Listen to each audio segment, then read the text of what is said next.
you haven't heard of it, it's a book about a female astronaut, I think in the 70s. So this was back before there were female astronauts regularly. They were like the first ones that were getting sent out to space and everything. And we follow the main character who is a female astronaut that was added to this crew. But in this book, you see the timeline flashes back and forth between the past and present day. And in present day, you see that the main character is on the ground doing ground control, and all of the friends and people that have become like super special to her in her life, all these, fellow astronauts are, in space doing a mission, and then something goes wrong.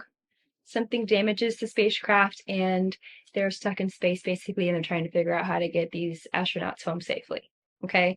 After you just watched her, like, as it's going back and forth from them, like, meeting each other, becoming close friends, growing into, enemies to friends to, lovers in some instances, and you're seeing, them grow this relationship, like, these relationships grow, and then you're seeing present day where she's trying to figure out, like, how to save them, how to bring them back home.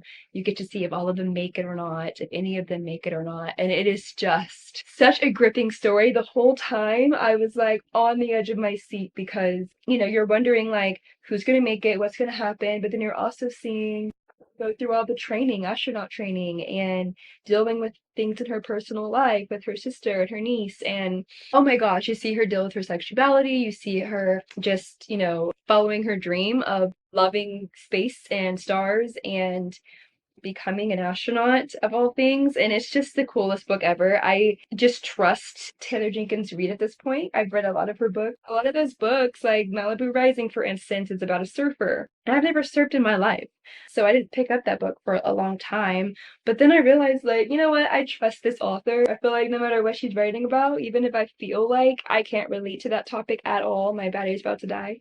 Even if I feel like I can't relate to that topic at all, I'm gonna trust that she's gonna write a good story pertaining to it. Whether I can relate to the content or not, I'm going to like her story because I just love the way she writes so much. And this was no exception. Atmosphere was so good. I posted TikToks of me crying when I finished this book because, yeah, it's just so good. It's so good. So if you haven't read Atmosphere by Taylor Jenkins Reid, I highly recommend checking that one out.